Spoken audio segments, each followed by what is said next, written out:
My officiant brought guests without asking, and one of them caught my bouquet. Well, we should all celebrate.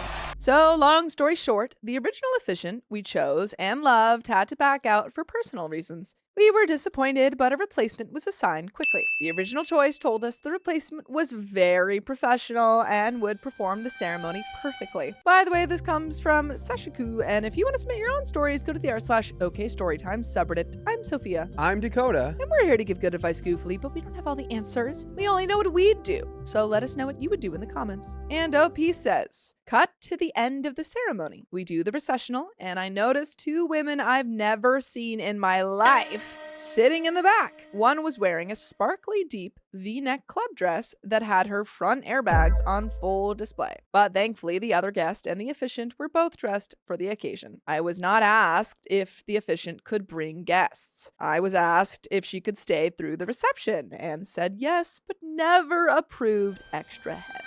We had a pretty strict guest limit, so that was frustrating. Cut to the reception. It's time to do my bouquet toss. I'm excited to see which of my friends or cousins catches the bouquet. The toss happens, I turn around, and the complete stranger in the sparkly dress is holding my bouquet while jumping around, screaming and laughing. What? Who are you? Wait a minute. Literally, who are you? Give me back my I was supposed to throw that to someone I know. Yeah, I'd literally be like, hey, sorry. Yeah, walk that back. Is it the bouquet thing is who catches it gets married next, right? Yeah. No one's going to your wedding because none of us know you. We don't know who you are. Not one of my guests celebrated with her, so she was just alone, dancing around with my bouquet while everyone else tried to just awkwardly move past it. People were walking up to me all night asking me who she was, why she was there, why she thought it was acceptable to insert herself in the crowd for the toss. It's been 3 days and my coworkers are still talking about it. Edit, I just went onto the company's Instagram page and saw that the original officiant, who backed out due to having surgery for his knee scheduled on the day before the wedding, performed a ceremony on the same date and time as my wedding. Whoa, whoa, whoa. Betrayal? What? The guy who was like, yeah, I gotta exit because of personal reasons. Yeah, I personally don't want to be there. Personally, just don't like you guys. This part is a lot harder to laugh off. I'm livid about this lie. I mean, is this just where did you find this officiant, you know? Is this like a priest? Officiant.org. Yeah, did you find just people who were the official? Got him on Fiverr. The county called to let me know my marriage license was received, so I have posted my reviews on all sites I could find them. And another edit, Thanksgiving Day. I hope I dreamed this, but I just got done arguing the facts with the officiant who was not there because he lied and performed another ceremony instead. I have heard nothing from the replacement who brought her inappropriately dressed friends. What were you arguing? Was he like, no, she wouldn't have done. That must have been one of your family members. That didn't happen. I was there in spirit. I was there. Weren't you? And then Opie's like, weren't you like officiating another wedding? He's like, no. No. He says, no, I was officiating my knee surgery, actually. Yeah. Mm-hmm. But the people who were getting married, they were also doing the surgery. They were the surgeons.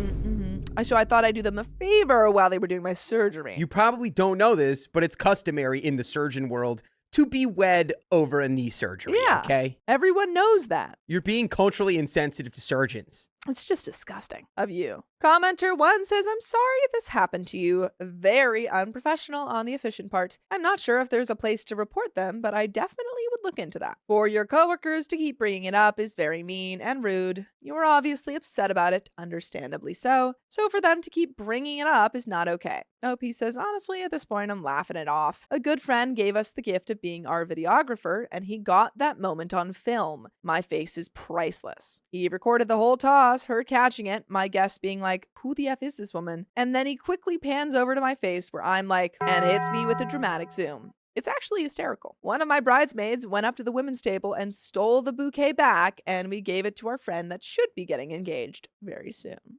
That's cute. There we go. We fixed it. There's a cute solution to our problems. Have you ever caught a bouquet? Thank the Lord. Or what? Huh? Have you ever caught a bouquet? I have not. Have you ever been to a wedding? I have. Were you a very child? seldom. Yeah, I have not been to a wedding as an adult. I've been to the last wedding I went to was in college. for my cousin. I'll just go to your wedding. All right. It'll take probably. That'll be the one wedding. That's it. I only go to that one. I've gotta admit that, I gotta say there's probably gonna be a lot more weddings before mine. No. All right. It doesn't matter. I won't go. Yeah, everyone's like, hey, Dakota, I'd love to invite you to my wedding. You're like, I'm so sorry. It's not Sophia's wedding. Yeah. Oh, sorry. Wrong name. Can't go. For personal reasons, I can't come.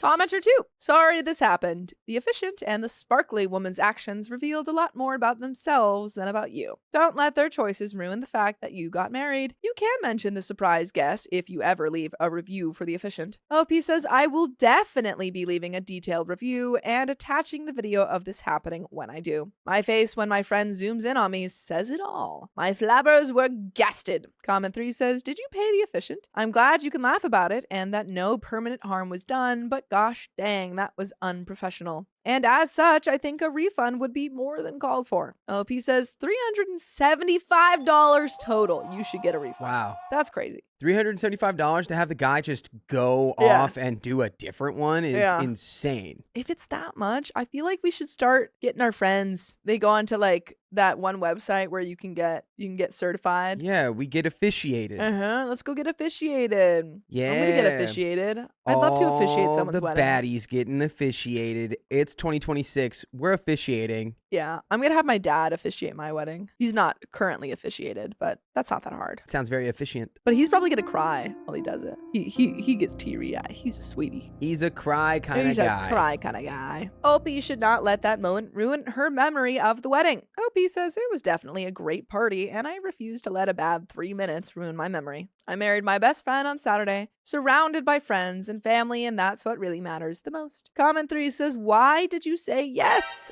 You literally chose this and now you're mad about it? OP says, we told the officiant, one person, that she alone was welcome to stay for dinner and have some drinks from the open bar. That's a crazy comment. Why did you say yes to the official person that you hired for a job to come to your wedding? Should you have thought about maybe not having the wedding at all and then you would have avoided all of this? Yeah. Have you ever thought about that? That's your fault. That's like being surprised, like you go to a doctor's office and you're getting surgery done. Knee surgery, perhaps? Yeah, you're getting knee surgery done. And then there's 3 other people who are just like the surgeon's friends in there. And then this commenter's like, well, why did you get surgery? Yeah. Should have known. Just a guy standing in the OR being like, are you sure you needed to do this? Because I don't know. From my perspective, which is completely uninformed, I don't even know if you need knees. And then like there's a second guy in there and he's like, I've been having like a tweaked knee thing. You think this would help? Like how does it feel for you? 0% helpful. I told her we'd be happy to have her stay for the reception during a pre-wedding Zoom call. And no extra guests were mentioned. At first, I thought that they were venue staff because they were very on top of recording everything. It wasn't until about 30 minutes before the bouquet toss that I realized they'd sat down with the officiant and looked to be very close friends. By that time, I didn't actually have time to bring it up to anyone. I kept getting pulled different directions for photos with guests, questions from my coordinator, father-daughter dance, etc. At the end of the day, I was flat out stunned and didn't react the way I should have. It was my wedding, and I could have said, hold on a sec, let's figure this out first, when the coordinator pulled me aside to ask if we were ready to cut the cake. And OP should have done a redo with her bouquet tossed. OP says, that's what my stepmom said, but by that point, my bridesmaid had already stolen it back and given it to our other friend. Well, in a way that kind of, it takes care of itself. Yeah. Did OP get a chance to speak with the original officiant about those extra people? OP says, I didn't even have time to approach her about it. We had 100 guests and I was doing my best to spend meaningful time with as many people as possible. I barely had time to eat. I do think that commenter was asking about like whether or not you spoke to the original person who was supposed to be there but wasn't. And we already know that OP did. I think we should just have like, instead of officiants, we should just have some sort of like contest. Yeah. Like a sumo wrestling match or something. And like you have to decide who's going to win or else the marriage is off. So it's like you guys have to pick one guy, and then if that guy loses, you go, we'll try again next year. So it's kind of like Penelope in the Odyssey? Yes, for sure. Basically, I am aware of this. Wow.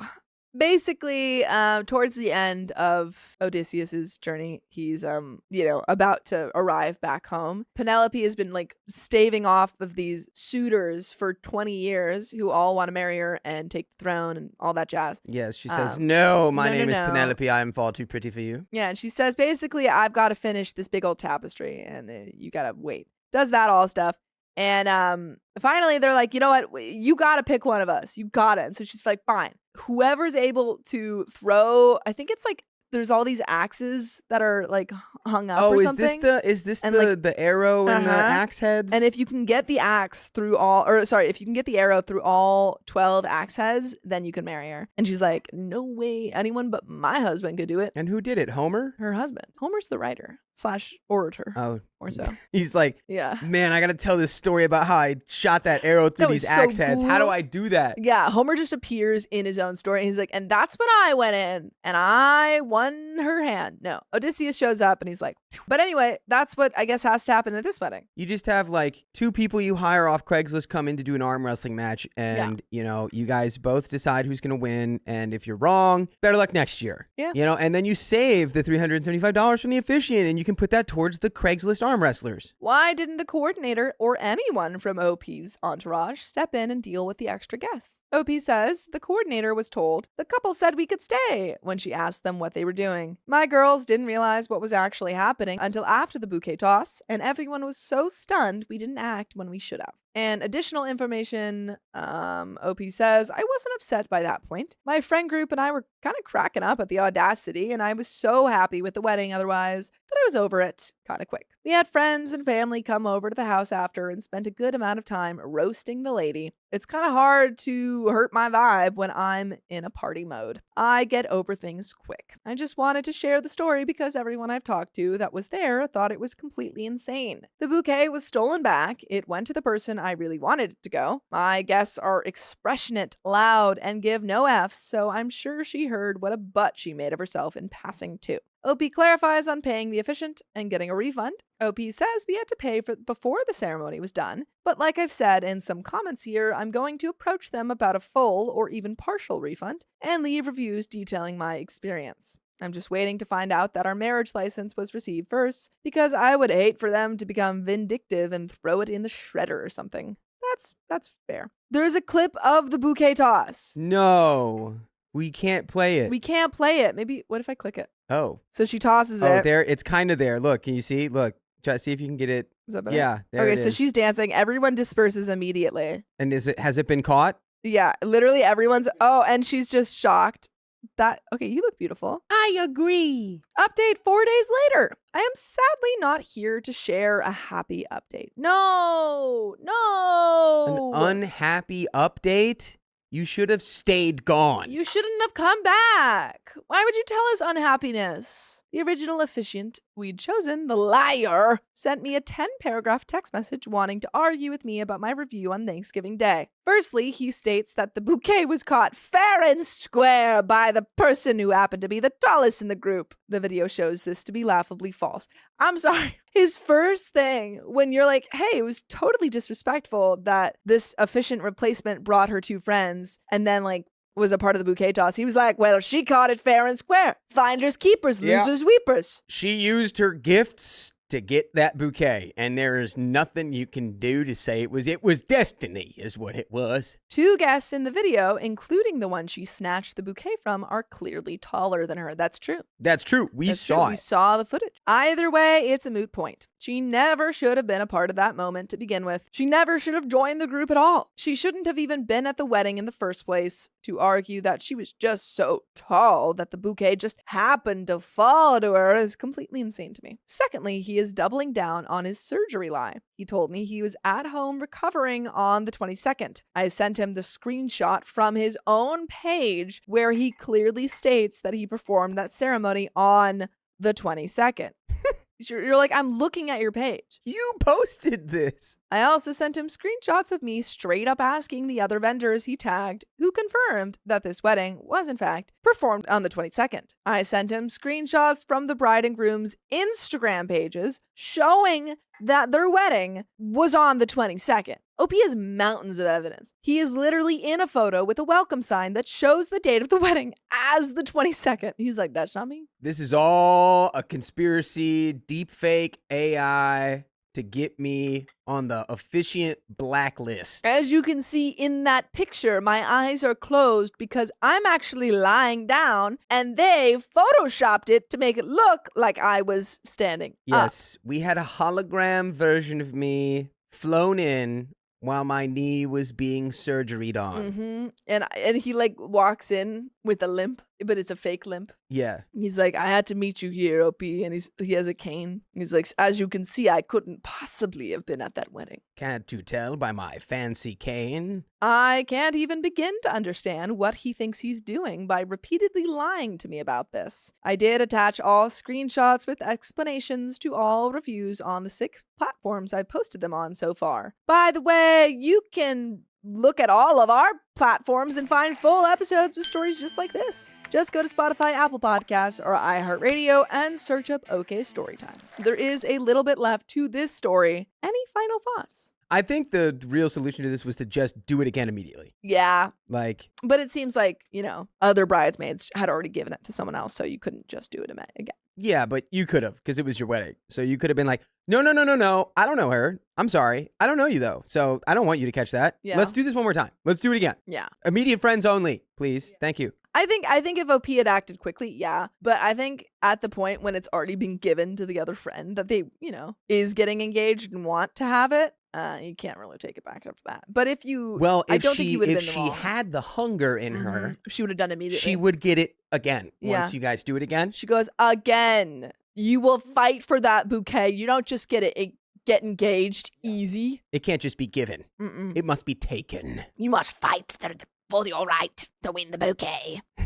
Thirdly, he says that officiants never stay for the reception and always leave immediately following the signing of the marriage license. So now he's just denying that she was even there. And again, this guy just was not there. Yeah. So it's crazy for him apparently was getting doing this. Surgery. He says that the replacement only stayed at our direct request. OP, do you have proof that that's not true? Do you have text proof? If the officiant already brought 2 extra people there. Yeah. It's not like she was planning on leaving. He himself, during our first meeting, said that he would be staying for the reception, specifically telling us that he would be at the bar ordering tequila shots immediately after the license was signed. Do you have any of this in writing that you can be like, well, then why did you say you were going to stay? Were you lying? Yeah, then why did you say these things? That should have been a red flag in hindsight. Because he told us that he would be staying for the reception, we told the replacement that she could as well during our get-to-know-you meeting with her. We did not approve extra guests coming with her, nor did she even ask about bringing anyone,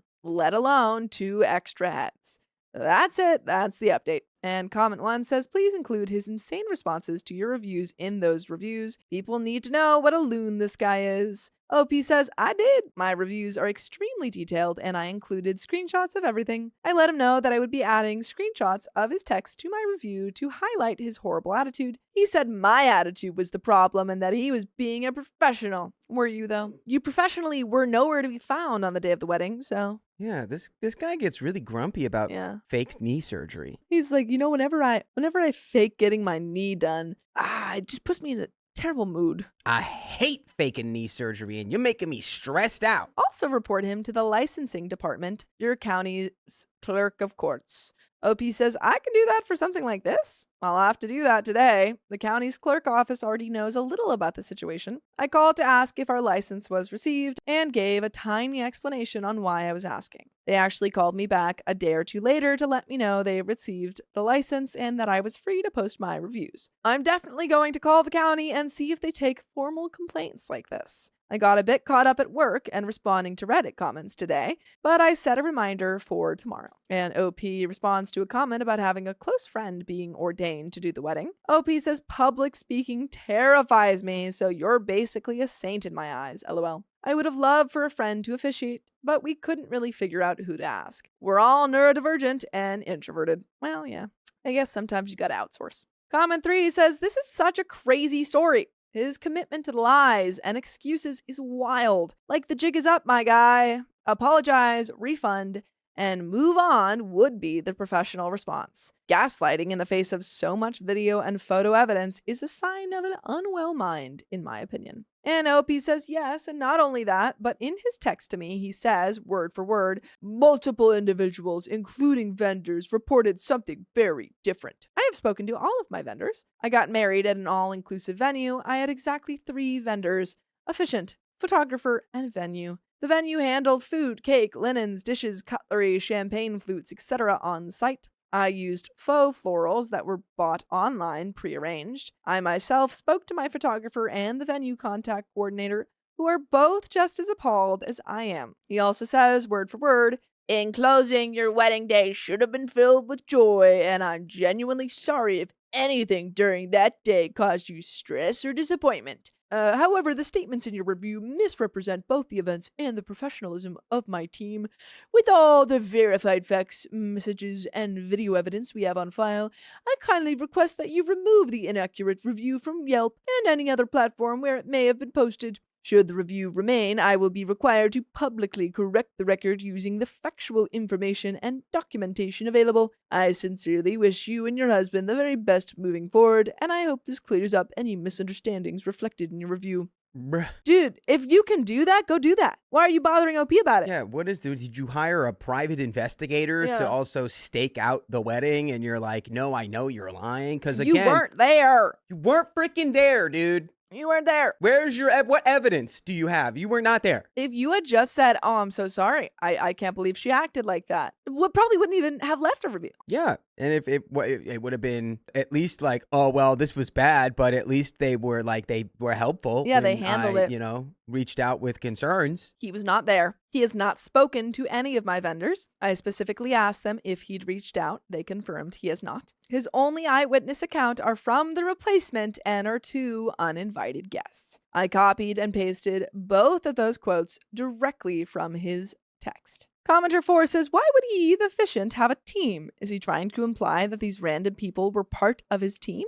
OP says yes, he runs an efficient company, basically. Well, it's not very official, and it's not very efficient, or efficient, I should say. He was trying to be too efficient with his efficiency, but instead, he created an omission of his efficient. He's a liar, and he's deficient. Yeah. But that's the end of that story, and we've got another one coming right up. Oh boy, do we. My sister disrespected me at my own wedding. Get out. I have explicitly told my sister twice on 2 separate occasions, does that mean you told her 4 times? One being the wedding rehearsal yesterday, that she cannot invite people to my wedding behind my back, and that her best friend is not coming. But she wouldn't be my sister if she respected me and didn't try to center everything around herself. By the way, this comes from user WorldlyMight3183, and if you want to submit your own stories, go to the r/okstorytime subreddit, and we are here to give good advice goofily, but we don't have all the answers. We only know what we would do, so tell us what you would do down in the comments. And OP says, she knew about our wedding date before her baby was even conceived. He is welcome to be there or not. The baby, I assume. The baby is welcome to be here. We can't be banning the baby. The baby, I guess, can come.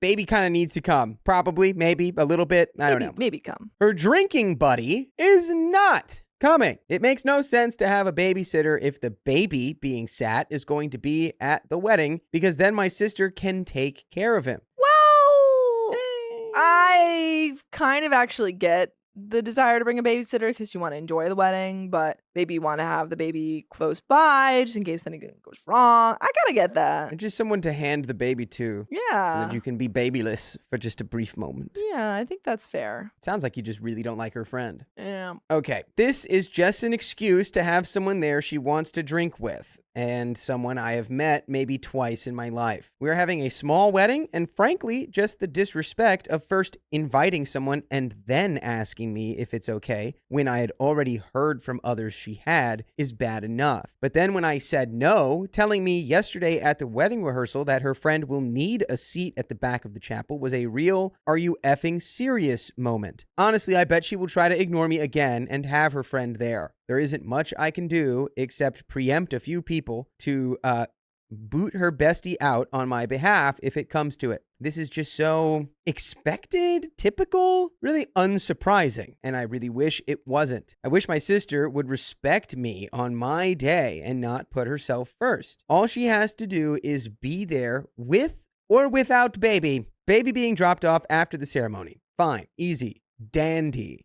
But no, I am not having someone who does not know my family be there without being invited. I will update with what happens. Either way, it will be my happy day. Families be familying. And there is an update. There sure is. There sure is. I think she shows up to the wedding and you become best friends. With a drinking buddy. Yeah. I think it'll all work out. I think you gotta, you know what? If you really want to ban people, let's ban the baby. If you ban the baby, then everything kind of falls into place. You have a written statement that has to be read before anyone is allowed to enter. And when the baby pulls some stunt, like, did you sign that written agreement? And the baby's like, because it can't write. And you're like, well, oh, you can't be in here because you didn't sign the written agreement, baby. I'm sorry, baby, but it clearly says in your baby email that I sent you. I don't know if you got that. Yeah. You're out. Baby Yahoo. Yaboo-hoo. And then the baby just goes, this is ridiculous. Yeah, and walks out. Walks off smoking a big cigar. Cigar baby. Cigar baby's a classic. Yeah, everyone knows that. In fact, you should have a cigar baby at your wedding. Everyone needs a cigar baby at their wedding. You can say, you can bring the baby, but it's got to be... It's got to come correct. A cigar baby. It's got to be in the shape of a cigar baby. It has to be in the shape of a cigar baby? Yeah, you know, like the silhouette. So it's always in shadow. Well, yeah, you don't want people to know you let your baby smoke a cigar. No. There's a lot of layers to that, but let's just get into the update. First of all, thank you for all the well wishes and congratulations. The wedding was perfect. Yay. From the moment hubby and I locked eyes from across the ceremony, we were in tears and never stopped smiling.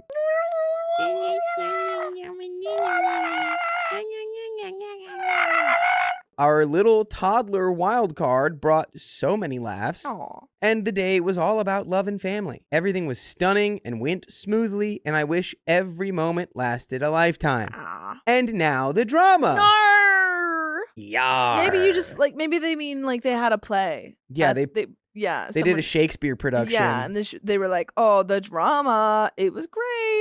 Yeah. Did a little much ado, pretty nice. That wedding scene, not too good. Much ado about cigar babies. Mm-hmm. For those that wanted me to remove my sister and her friend, sorry, that didn't happen. I owe a lot of people $50. For those that wanted me to go low or no contact, you got your wish. Oh. What she did was worse. Oh, no. Near the end of the reception, where there was drinking, dancing, and good laughs, I joined in with my cousins, and they had a few tidbits to tell me about having to keep my sister in check and away from non-family. My new brother-in-law, a good bloke. A good bloke. A nice good bloke he is. He came over and joined in on the laughing and asked if this was about him and the other groomsmen. He whisked me away to let me know. In the light of the next day, it is really sinking in that my sister tried to woo married or coupled men at my wedding by cornering them, feeling them up, and having her front airbags out. Sister sounds like she's got a problem. Yeah, seems like she's going through something. I am angry with myself for not thinking of booting her out then and there. I honestly didn't think about that option, and everyone was downplaying it by making her the butt of the joke and telling me they would keep her in line. And by the way, I want to keep you in line by letting you know that you can listen to full episodes with stories like this on your favorite podcast platform, iHeartRadio, Spotify, Apple Podcasts. Just search Storytime. And we have a little bit left of this story. So it seems like she doesn't have a partner in her or her child's life. So that's at least she's not cheating on anyone. But is trying to cheat with people or make people cheat on their partners weird behavior. It feels like a very sloshy kind of behavior. Yeah, it seems like she was probably drinking a lot. Yeah, I think she might have been a little slooshed up, man. At least it was, funny to them. Yeah, at least it seems like your people at the party had fun, so that's something. Yeah, it's good they could all laugh about it. Yeah, every party needs a little bit of a drama to just heighten the stakes. you know? Just a sprinkle of spicy harassment from your sister. Yeah, harassment. Have spicy harassment. It's like, you know, when you're a kid and you go home with party favors and stuff. Adult party favors are just like a little bit gossip. Yeah. Nothing else. Suffice to say, I do not want to see her anytime soon. I will not be spending Christmas, my kid's birthday, or any other time with her. I have told my now husband, and he says if she plays dumb or whines to the family, everyone will have my back. And a simple, so how many men saw your front airbags at my wedding, should shut her up. I do feel so much disappointment. I knew she was a loose cannon and main character syndrome, but I didn't think she would be a wannabe homewrecker. It is weird growing up with someone, knowing them forever, and still not seeing how bad they are. We are polar opposites. I don't want to involve my mom with this. She'll be heartbroken too. I think I'll leave it until Christmas plans are discussed, and then I'll let that ball drop. And that is the end of that story. There you go. Yeah, it seems like your wedding went well. You got a kind of sticky relationship with your sister, and then hope it all goes all right going forward. She might not even be as bad as you think. She might just be going through some sort of nonsense. I mean, she seems to be a single mom. Just had her kid. Might just be kind of figuring things out. Yeah. It's not your responsibility, though, but, you know. I do want to say there was a startling lack of cigar babies at your wedding. Yes, startling lack. I hope everything goes well. But it can't go that well if you didn't have a cigar baby. Yeah, come on. But that's the end of that story, and we've got another one coming right up. Ooh, wee mama. My friends are mortal enemies, and I refuse to attend both their weddings. So you're going to go to one or you're going to go to none? And this comes directly from the r/OKstorytime subreddit. Oh, boy. I, 31 female, have two friends who are each other's mortal enemies. I didn't realize this until I sent out a group birthday invite to a group of friends after the vid. This was as soon as the restrictions were lifted.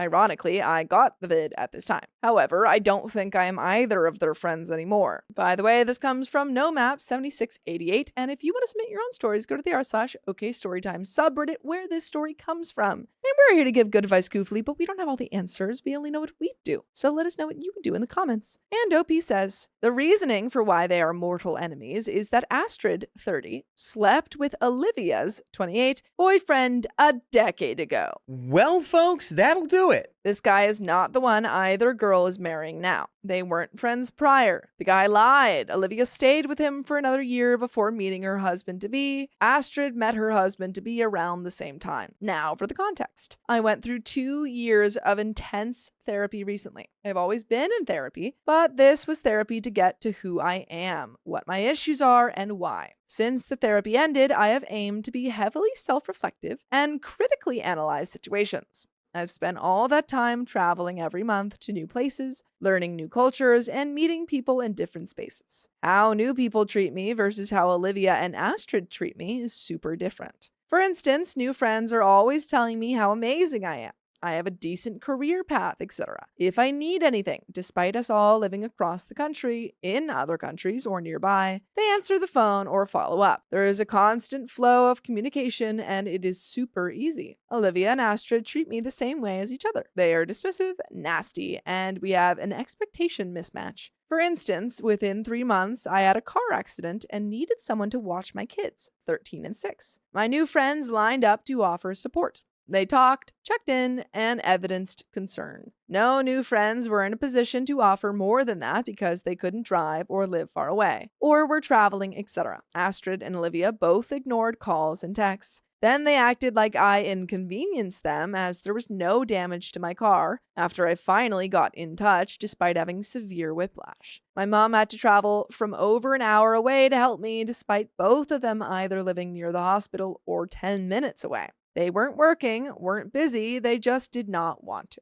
However, when Olivia fell out with Jasmine, she called me and I popped over the same day. She cried, she vented, and I sat with her every day for a couple of weeks. That was the amount of time it took for them to make up. When Astrid's partner had fallen asleep earlier on New Year's Eve, as everyone else was busy, I stayed on the phone with her for 2 hours listening to her venting about her partner and reassuring her. Just to give the whole frame of each friendship, on my birthday, Astrid took us for lunch and a spa day, but she did not speak to me for the majority of the day. Anytime I spoke about myself, she'd just go, "Get over it. Fair enough," or "God, do you ever shut up?" Oh my God. Really? Whoa. Ooh. Why are we even wasting our breath? Oh, yeah, that's the end of that friendship. I appreciate it is a spa day and it is all about relaxation. No. We're not excusing her going, do you ever shut up? Yeah, there's nothing to appreciate. At all. However, she mainly did her own thing. The minimum I wanted was to get photos.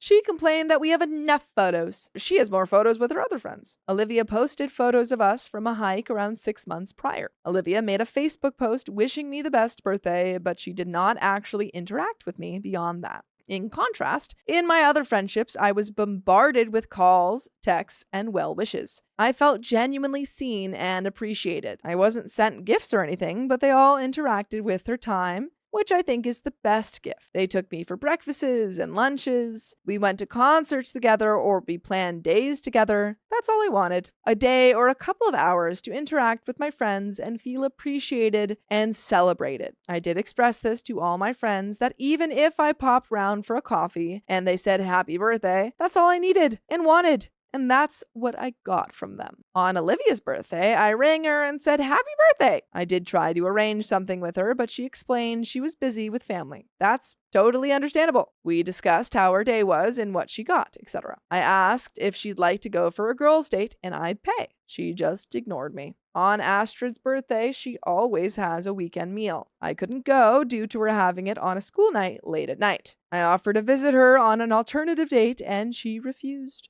I sent her a massive box filled with her favorite things, a book from her favorite author, a bottle of her favorite wine, some snacks she likes, quirky earrings, and a hamper set from her favorite body workshop. Anyways, I noticed I would text and they would ignore it until they needed to talk. Their partner and they were having a fight or they'd fallen out with someone. I'd send memes, they'd leave me on red. The same thing happens when I try to arrange hangouts or meetups. Yeah, at this point, these are not your friends. Yeah, it's very clear. That's kind of it. There's no friend energy at all. No. 0% friendergy. 0. I even saw ideas for just doing adult dates, like food shopping together or doing DIY jobs around the house. Again, I'm left on red or told they're too busy. Nevertheless, I could go on and on about all of this spanning over years. Even when my mental health was low in prior years, they've never shown up in any way, just snapped at me to get over it or deal with it. And again, OP, we need to read those signs. When people over the course of years are just not there for you when you need them, and constantly, declining your efforts to hang out or plan things, probably not your friends. None of that reads as friend. None of it. Yet, if they have any minor inconvenience, I need to be there. So I stopped calling, stopped texting, and stopped going over and beyond for them. I just left it. I don't post on socials anymore. They've both been on girls' trips with friends of theirs, but I'm never invited unless it's a big group gathering. Even then, I'm the one who gets asked to watch all of the children, or just sort of an add-on to make up group numbers or split costs. So based on all of this, you can imagine my surprise when I received save the dates from both of them for the ceremony and reception. Just me though, not my kids. That's fair. I was told it's a child-free wedding. Yet their other friends are bringing their kids, so are their family members. I found this out as I chatted with their family members and other friends. I only deem it polite to speak to acquaintances, and I've only mentioned the wedding by saying, "Aw man, bet you can't wait for the wedding." Then they spill the beans and I just nod along, smiling. I also say I received an invite, so I'm looking forward to seeing them there. However, I feel weddings are for close friends and families. I don't think I'm either of those, but I appreciate that's my own values and morals. I've been friends with Astrid for 15 years and Olivia for 6, but I don't think we're friends. I feel it is a very much one-sided friendship, and I'm at the short end. Wait. That's interesting. Yeah. That the cheating fiasco happened when you didn't know both of them. Because it happened a decade ago. You met Olivia 6 years ago. Yeah. It seems like if we're basing it off time, you do have a clear person whose side you would take. Yeah. That you've known for more than twice as long. 15 years. However, it sounds like they both kind of suck. So we don't really need to take either of their sides because they are nasty. And I'm on the short end. It's making me not want to go to either wedding as a guest. So would I be the a-hole for not going to my friend's wedding? It feels more like, who needs enemies with friends like these? By the way, I need friends who listen to full episodes of stories just like this. Just go to Spotify, Apple Podcasts, or iHeartRadio and search up OK Storytime. Yeah. There is an edit to finish off this story. Any final thoughts? I wonder if you could have like done something really funny, like somehow got them to book like the same venue on the same day. Yeah. And then they would have had to have like sort of like a, you know, like a exhibition match to see who like gets to keep the venue. Yeah, bring back the betting Craigslist game. What was the game What?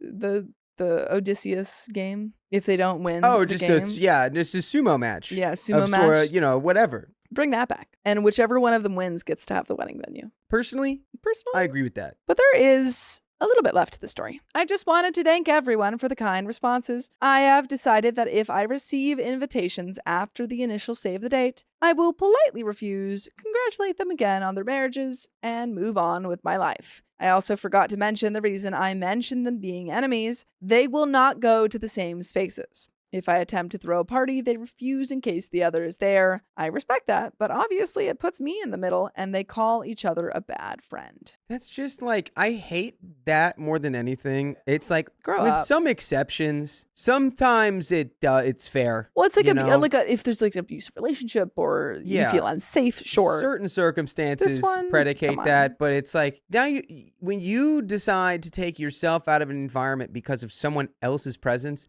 they are winning. Yeah. They are the ones with the control over the situation. Because if they're somewhere you can't be there and you're the one making that choice, I don't know. You're taking away your own agency and your own freedom by making that choice. Yeah, it's just silly. And it seems like overall they're not really your friends. Yeah. So let's focus on other relationships that, you know, or like with people that actually have shown up for you. Let's focus on our relationship with the self. Let's focus on Yeah, our self relationship. But that is the end of that story. And we've got some comments. Yes, we do. These comments come from the video, My Wife Left Me for Her Gay Best Friend. And this was posted July 26th, 2025. TLDR from Story 1 says, OP takes a demanding job to build a better future. But while he's gone, his wife grows extremely close to her longtime best friend, who moves into their home. She starts prioritizing the friend, forgets dates, and even calls him her soulmate, leaving OP heartbroken and questioning his marriage. After a painful confrontation and time apart, the truth comes out. Boundaries are set, the friend agrees to move out, and OP and his wife decide to fight for the marriage before it's too late. If you're curious to know the full story, you can go watch the full video. Comment 1 from Tiffany Smith 8343. For the first story, it may not be romantic or physical cheating, but it's 100% emotional cheating on her end. Yeah. I wonder if Chuck is taking advantage of that because he doesn't want to be alone. That's a good thought. It's certainly the inner workings of the human mind and heart are very ethereal. Mm-hmm. Comment from JPEH4EE. On story 1, no, she sounds like Chuck was the one who backed out, and now that he's gone, she's trying to get OP back. That's a classic. A classic move. Yeah. Comment from the cat12364. She could have told OP that to begin with, like that she was worried Chuck would hurt himself if she didn't. And from Daddy Dynastic, a lot of people trying to justify the soulmate comment when the context clearly illustrated that that was the reason she was prioritizing Chuck over him. Not to mention, if the excuse for that comment was lashing out, what was the excuse for the completely casual third wheel comment? Or her reaction to forgetting about their date? Whether it's subconscious or not, she loves Chuck more than she loves him, and her instincts were to prioritize him over her partner's feelings. Yeah. At the end of the day, not a great relationship. Seemed pretty unhealthy from what I remember. You got instincts for Chuck, and for OP, that suck. But that's the end of those comments and the end of this episode. So if you love us, make sure to subscribe. We love you, and see you tomorrow. Hey, don't leave yet. We've got some stories that we think you'll enjoy, so stay tuned for the next one. My boyfriend thinks I'm only after his money, so I'm walking away. It's not about the money, or is it? I'm 34 female, breaking up with my boyfriend, 34 male, because of a prenup. I've been with my boyfriend for about 2 years. Everything is going well, and we love each other. We've been discussing marriage, and he mentioned that he would not marry me without a prenup. By the way, this comes from Pumice Alice. And if you want to submit your own stories, go to the r/okstorytime subreddit. So we discussed this in detail, and I did not like what he proposed. His family owns a lot of property, land, and has lots of savings. After marriage, he wants me to move into one of the houses that his parents own. I told him that I am uncomfortable building a life and family in a house that I have no ownership in, and he didn't understand. I told him I would prefer to rent a place together, or we can live temporarily in one of his parents' houses and look at a property together, but he refused. He said he liked the houses his parents and he already owned. He said that he would not buy another property, and he said that he would not sell any of his property to buy one with me. He told me if I wanted to own property, I could save up money by living in one of these properties and invest in one myself. Problem is, he would be entitled to half if we divorced, since my purchase would happen after marriage. He told me that I could pay his parents' rent if I feel like I don't belong on the property. He told me that I could buy half of the house we live in from his parents. The problem is, I don't like the houses that he or his parents own. They also have a lot of stuff, and I feel like there's no space for me. I want to look at houses, I want to pick the place I live in, and I want to do it with my partner. I've made this clear to him over and over, but he won't budge. He earns more than me and has more assets than me for sure. He made it clear that he was afraid I was a gold digger, and he wanted to protect himself and his family's assets from me, which I can understand. This whole thing has made me feel very weird. This topic has come up before, and it has always made me feel very small. It makes me feel like all he cares about are his assets. It makes me feel like he wants me as long as I fit into the life that he already built and doesn't care to build one with me. It makes me feel like a gold digger. He has enough money to retire right now and live comfortably. I don't. He basically told me that whatever money he earns now, he can spend, so he won't be investing in too much anymore. He expects our earnings and our savings after marriage to be split, which I feel off about. I'm sure this is normal for some people. I'm sure other people would be happy to be with someone who was well off, but I'm not. I want someone beside me building a life with me, not someone who has built a life with his parents and wants me as long as I behave and fit into his life, which is how he's been making me feel. So I'm leaving him. I'm welcome to opinions on this, and there are some comments, but I want to hear your opinions on this, Keon. When we divorce, was it when we divorce or if we divorce? Probably if. Hopefully it was it's if. Like if we, yeah. But I was like, why is that on your mindset? Right? Yeah. I mean, I guess that's again smart to have in case, like in the prenup. I get again that makes sense. Sure. I don't know, but I mean, I guess like when it comes down to it, she just doesn't like the house, and she's just like, "Can we just find a new one? I don't want to live there." And he's like, "Well, I do." So yeah, I guess he's comfortable with what he's got. Makes sense, and she's not comfortable with what he's got. So they want. I can see again both sides. So let's see what the comments say. I want to hear what the comments say. Me too. So comments. Comment number 1 says, "This is a great move. You're doing the right thing. I'm usually team prenup, but you'd be getting screwed here, especially if you kept building wealth and your assets post-marriage, and he just kicks back on what he already has. If you did split, he'd make out better than you despite already starting with one leg up. On top of that, he's not listening to what you want, your own place and space and a life you build together. He just wants you to follow his plan. Yucky." OP responds, "That's what I was trying to get him to see too. But he takes it as, oh, so you're coming after the wealth and my parents worked so hard to build?" And I'm left speechless. But that's not what she's doing. Yeah. She's just like, hey, I just don't want to be like out of house and home if we divorce. Yeah. This is very, like. That's crazy. I'm trying to understand both sides here because both sides make sense. But the way this is going, I don't know. Yeah. If you think that's something I would do, then why would you want to marry me? And OP responds to that, I've asked him that, and he says that he doesn't think I'll do it, but just in case. Comment number 2 says, I'm not sure such a one-sided prenup would even be enforceable. But since by the time a divorce happened, OP would be so disheartened and beaten down by being a powerless accessory to her husband and his family, that might not matter or help. This sounds like an invitation to a lifetime of financial abuse, devaluation, and control for OP. Fiancé cares nothing about OP's goals, values, needs, and vulnerabilities in life's major areas. He's got his locked in so tight that he never has to consider. much less compromise to support OP's unique humanity, point of view, and need for autonomy. OP responds, yes, I do feel like he wouldn't support me, which is what I want. His family is actually really sweet. I have a feeling his parents don't know about the situation, but I will talk to everyone when I leave, so I'll keep y'all updated. And we do have an update. Interesting. Yeah, I guess like just trying to cover your own back and like in case if something does happen, you don't want to be screwed over. Right. I get that. And that's what prenups are for. That makes sense. I feel like if it's a more fair prenup and all that jazz, this is one of those things where I'm like, I keep saying it, I'm trying to see on both sides. Yeah. I see that OP is just trying to, at least try and hear me out, like, to her partner. And it's just like, no, none of that. Like, maybe meet in the middle, but he's not budging, and I guess that's not fair. Yeah. Well, it isn't fair. But it's just an interesting thing as well because neither of us are married and we've never been through this. Right. I mean, I've been through a divorce with my family, and that was just a yucky situation. So I get it.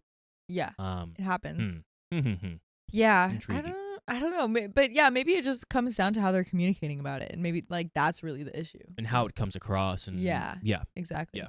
But we do have an update. So before I start, here's some important context. I have a stable and rewarding career. And though I don't earn as much as him, I am very happy with what I can afford. My parents have always taught me that women should be independent, and I have taken that to heart. I live below my means, which has allowed me to put aside money for savings and investments. A lot of comments have mentioned that I should take the free rent and that it would somehow set me forward in life, but for me, giving up my sense of autonomy and control over my home, my save space, is not worth the potential savings.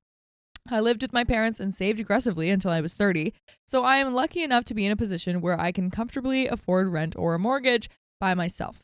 Plus, he expected the living situation to be permanent. I would not move into a house owned by someone else just to save rent. Would it be nice to save $2,000 a month? Sure, but most people pay rent, and I am not an exception. If I really wanted that, I could move back in with my parents, but again, autonomy is very important to me. Also, if he's this stubborn now, I don't see how the situation could be improved later after I already moved in. I could also counter the prenup and make it so all my accumulated assets stay mine, or put in a clause that I'll be compensated for any children we have, or put that I'd get alimony or at least have a roof over my head in case we divorce. But for me, that feels overly transactional. It also gives me the vibes that I'm going to be living with a roommate who I sleep with and might have babies with, not a partner. I prefer to feel like we're in it together. He can keep what was his, but I want to build up what is ours. Also, if everything is completely split, it'll open up a new can of worms. How will our expenses be split if I'm working and he's just chilling? What happens when we have children? He has money saved for them, but will I get a say in how we can spend that money? I know these can be worked out, but this is not the type of marriage I want. I can't predict everything that will happen, and I don't think I can capture it in a contract. And it's already been so heartbreaking for me, I don't want to go through anymore. Anyways, yada, yada, yada. I'll just say that it felt like I was being stripped of my autonomy, stonewalled, and treated like a hostile. And okay, on to the updates. Okay, do you have any thoughts about that before we move on? That was interesting. Yeah, I feel like you guys have two different thought processes, maybe, like with your finances, and I get it. OP, you have your way of doing things. Yeah. If he doesn't come around to that, because he grew up differently as well, right? It's already clashing. We've heard so many stories where it's just like all of a sudden the parents are just like, nope, everything that I promised you, gone. Exactly. Some sort of fight will happen. Maybe if there's a divorce, probably a fight happened, and then the parents will obviously choose sides. And then, yeah, it's very possible that they'll just use that power. So it's, if she wants half of like the house and the asset, it's not because she wants the parents' money. It's just because she doesn't want to get screwed over. Exactly. And that that. Again, like I said, I see both sides, but again, just the way they think, or I guess I can see their mindsets. Yeah. It's like, and she said, it's like, we're already clashing and it's not working. Yeah. Unless if somebody budges, I don't think it's going to work out. I agree. But on to the updates. So I told him I needed to end this relationship. Boom. I appreciated and truly enjoyed my time with him, but our financial values and the preferred married lifestyle just don't match. Exactly what you said. It was a quick and easy conversation, to be honest. I expected the breakup to be a bit of a process, not a one and done thing, since our lives overlap a lot. I'm also in contact with a lot of his family, so of course during this whole time, a lot of them got involved, but blah, blah. Not super relevant to the updates. So, the talk with his parents. Okay, I love his parents. I had a great relationship with them. I would go over to their house, we would have food, chat, watch TV. Sometimes I would go to the parties they host without my ex if he was busy. A few days after my talk with my ex, I went over to say goodbye. I didn't know if the prenup was family enforced or not, so I kept it very general and mainly focused on how the situation made me feel and what I was looking for in a relationship. His parents were shocked Pikachu face when I told them why I was leaving. I'm going to bullet point the rest. His parents really want grandbabies. However, ex's younger brother and sister-in-law do not want kids. So they were so happy when I came into their lives and she found out that I wanted kids. His parents had created their wealth together, with his dad being the major breadwinner for most of the relationship. His mom was shocked at what he was offering me, saying these aren't the values he was raised with. Oh, interesting. Whoa. So the mom might be against the boyfriend. Interesting. Yeah. Okay. Whoa. This is a development. That's kind of nice to hear. It's a relief. She had been effectively retired since almost 15 years ago, and she said that ex's dad never made her feel uncomfortable because of the difference in earning potential. They told me that they built their assets for themselves and their children. They said that includes whoever their children decided to share their lives with. They have many properties. However, they also have enough investments that they can live off of those. They also told me that their plan was to sign over a house of our choosing as a wedding gift or sell a house and give us cash so we could buy a house we both wanted. Wow. That's insanely nice. That sounds generous. Wow. I want that. Thank you. They have multiple properties. Ugh. I'll marry your son. Yeah, And there I'll you take go. him half. Exactly. As they got older, they planned to evenly divide their properties between my ex and his brother since they wouldn't want to manage the properties anymore and live off investments. Ex's mom said that she would have made sure that my name was on my ex's portion, especially since we were wanting kids. They mentioned investments will go directly into funds for grandkids after their passing. Maybe this is what my ex was referring to when he said his children would be set. Bit morbid though. Ex's mom told me that the mother of her grandbabies would be taken care of, and she wanted us to be on equal footing while raising a family. To be honest, this conversation was kind of like a weight off my chest. I always loved his family and never felt excluded, but the prenup talks left me confused and hurt. What they said fit with what I knew from my ex and them before. I'd be lying if I said I didn't start imagining this life. So I talked to my ex again. I'll bullet point this too. Basically, he told me his dad had joked before about how he hoped him and his brother would not find gold diggers, and that's where that comment came from. He felt responsibility to protect his parents' assets since he didn't feel entitled to them, so by extension, I wasn't entitled either. In his culture, sons carry on the family line, so he felt that he had to keep his assets in the family line, which I'm not a part of, but any sons we had would be. Whoa. And if you have daughters, they won't either? Dang. Interesting. I don't like that. Most of the assets he's worried about are under his parents' name, and he had never asked for their opinion on what to do. He just did what he thought he should be. He also said that he isn't that well off, and that his assets shouldn't come between us. You're not that well off with all your multiple properties? You're getting a house or a certain amount of money for a house. My goodness. For a wedding gift. Oh my goodness.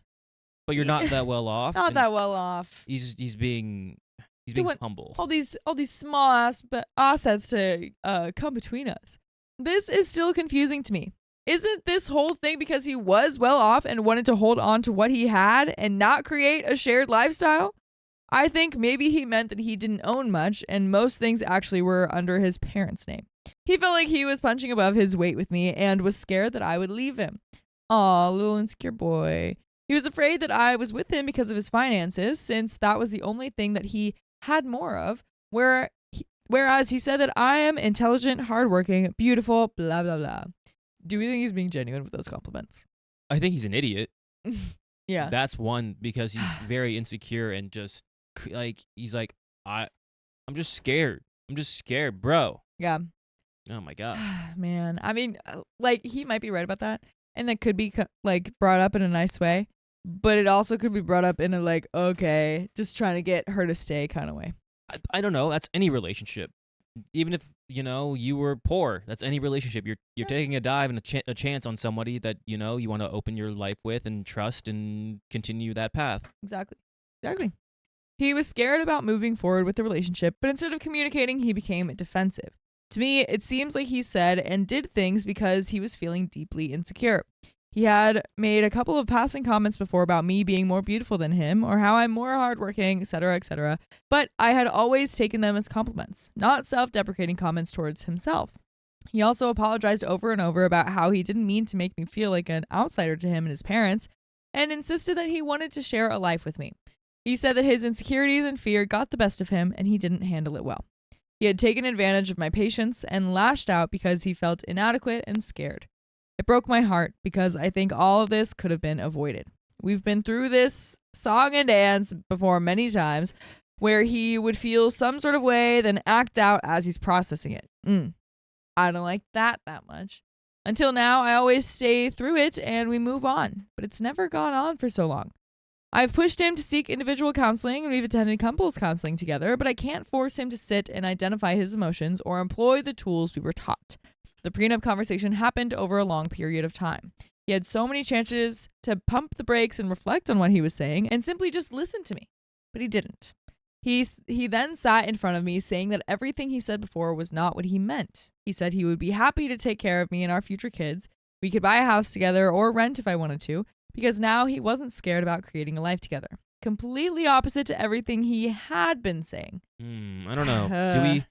Do you think he's being genuine with everything? Trust because that. Especially since OP talked to his parents.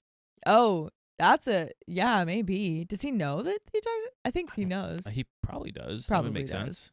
Dang, yeah, because I mean, at this point, I think she technically already broke up with him, and then, and unless this is before she called it quits. I think so. I don't think they've broken up just this yet. is the process. Okay, Yeah. Definitely don't get married and have kids right away. Definitely wait for that, because if he has the tendency to lash out when he's getting upset and then won't say anything until you complain about it and project his insecurities and not actually come to you and talk to them about it, but that's very interesting. Yeah, that's not someone you want to have kids with when he's hasn't worked on this yet. Yeah. Oh yeah, but how unsettling is it that he seemed so completely comfortable and confident in the hurtful words he previously said and was okay with placing me in a very unequal position in the relationship. Despite me continuously trying to articulate what I wanted and how he was making me feel, he didn't even consider my side over months. I know I have a good deal with what his parents are offering, and I know him and I get along super well, but I'm not marrying his parents. I can't have his mom with us during every argument or life decision we take. Thinking back, I can count on one hand where we've run into issues, and he was able to address it without acting up.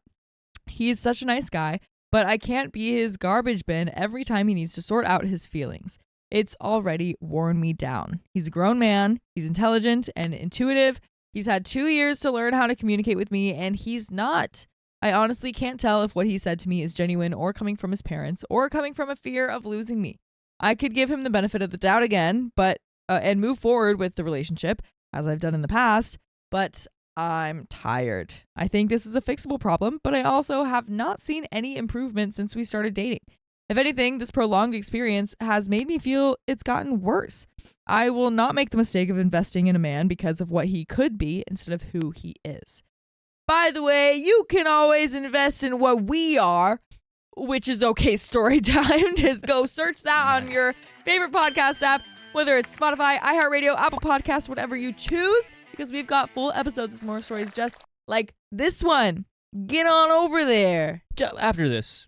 There is a little bit more to the story, but do you have any final thoughts before we move on? I feel like everything I've said, OP's says right after, which is very funny. Yeah, literally. Where was this, when every time I asked you about this, I had to go to your mom and hear the truth, and then that's what made you actually tell the truth.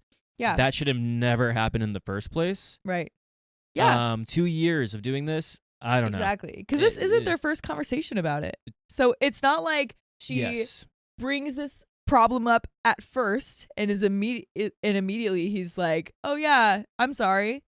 She's brought this up multiple times. Yeah. And he's just like, no, this is what it's going to be like.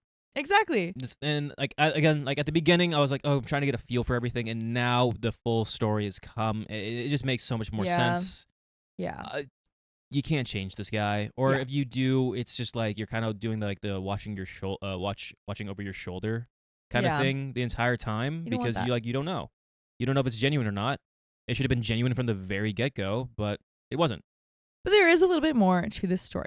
If the last few months are a testament to how he handles stressful situations, I can only take things as they are and assume they won't change.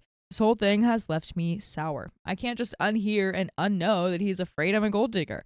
That was just one of many comments that really hurt me. For these reasons, I am still choosing to walk away. Very different from leaving because of a prenup, but it is leaving nonetheless. And to be honest, this hurts more. I know it will hurt for a while, but I pray that I'll be avoiding a heartache and complications in the future. Who knows? If it was meant to be, maybe we'll find our way back. For now, I've told him and his family that I need space and time. I know that it seems like I'm giving up a lot, but of course there are things that I can't put in a post.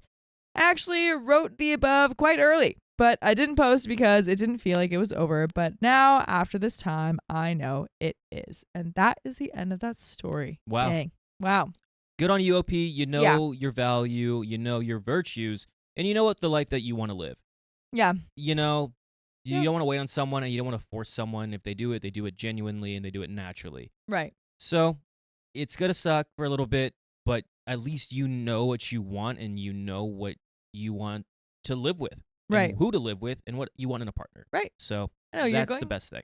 Yeah, you're going about this in a really, really mature way. In a really healthy way. So great job on you. Yeah, this is, if he's only 2 years in and you've had these problems and he's dealt with it in a not healthy way, not very mature way, this is definitely not going to change. So yeah, just like, hey, and I guarantee you did in the breakup, you're like, this is not going to work out. You don't see what I want. And if that's how you see me, or if you're insecure about someone, going after your money, you got some real trust issues. Exactly. I mean, it's sure, but it shouldn't that shouldn't be like your number one shield.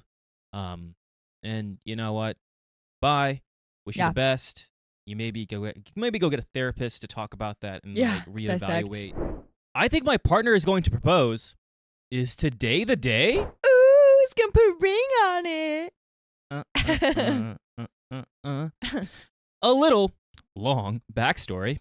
My partner, Dean, and I have been together for just over 3 years, but have known each other for 9. When we first met at work, I was trapped in an awful relationship and also pregnant.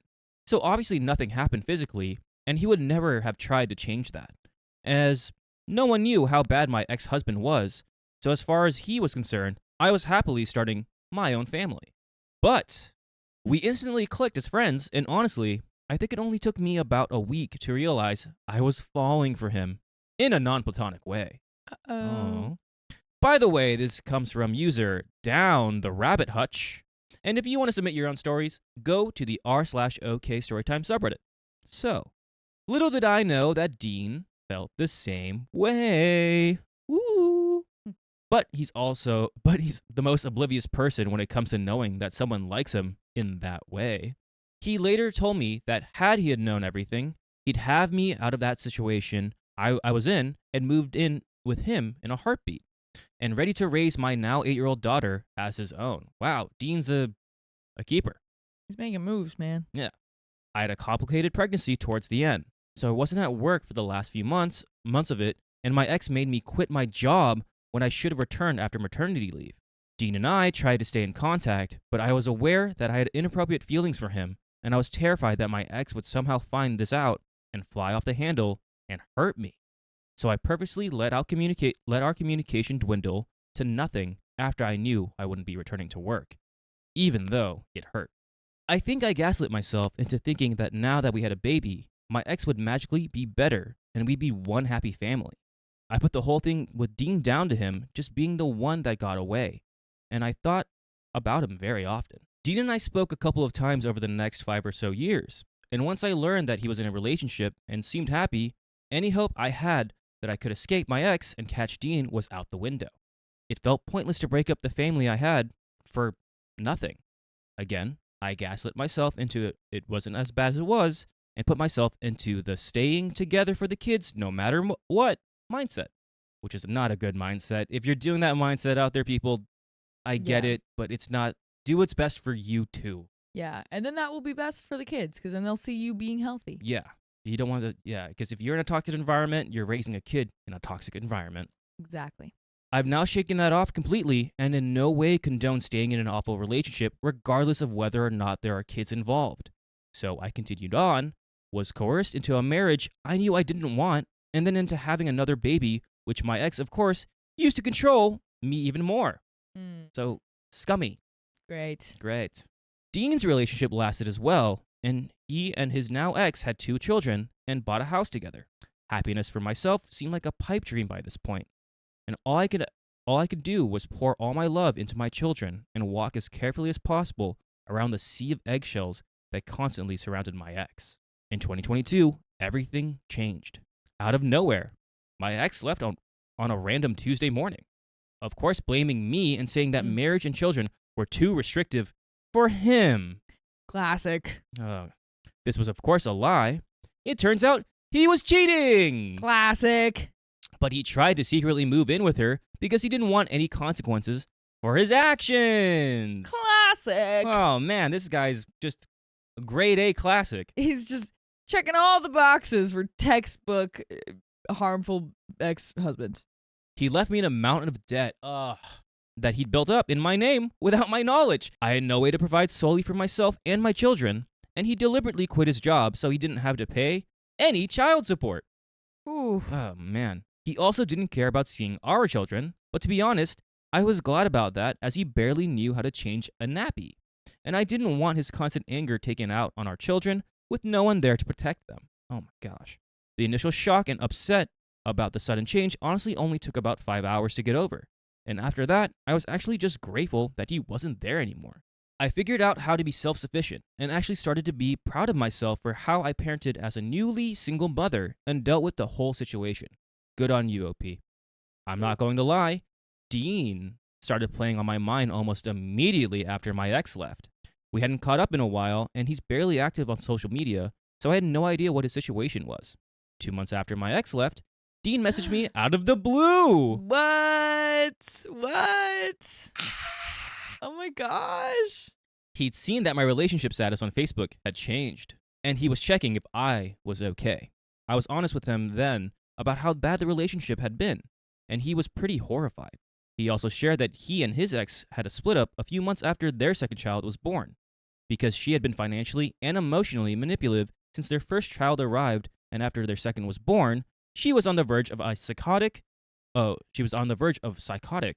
So he made sure that she was getting the care she needed for the sake of his children, but knew he couldn't stay with her. His ex and your ex, that's crazy. That's crazy timing too, yeah. Yeah. Turns out they'd split only a few days before my ex and I did. Wow. That's crazy. Dean and I agreed to meet up, and the instant connection practically slapped me in the face the minute I saw him.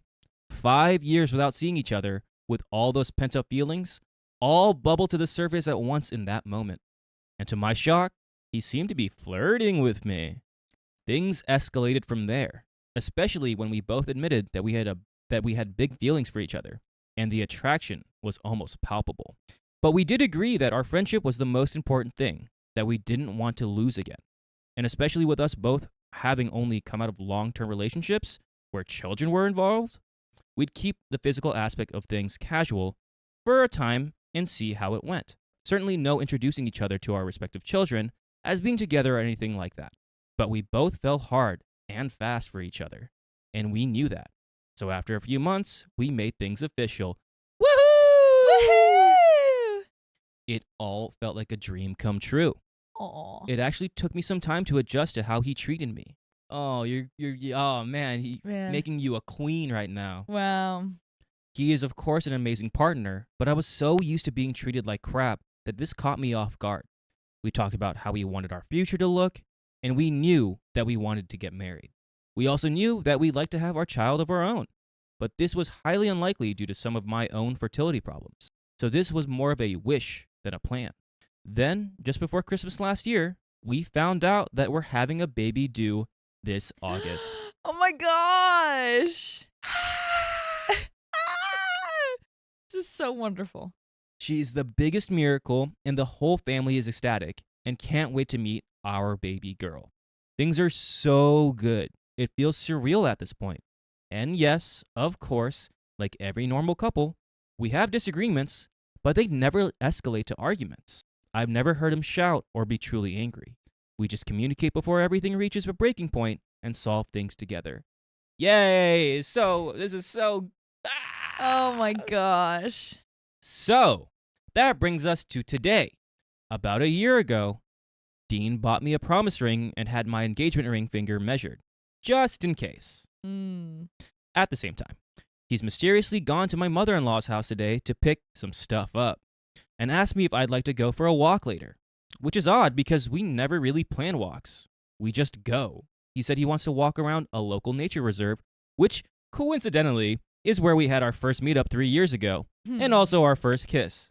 Well, at least he's a romantic, you know? Oh. But he's also obvious. Yeah. Again, he's like oblivious to... Yeah.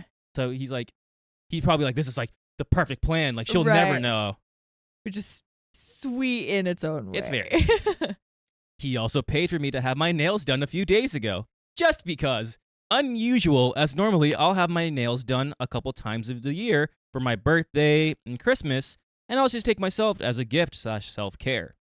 I really hope I'm not building myself up for nothing. Don't worry, girl, you're fine. I can't see any part of the rest of my life without this wonderful man in it. Thank you if you've read this far, and sorry for the long post.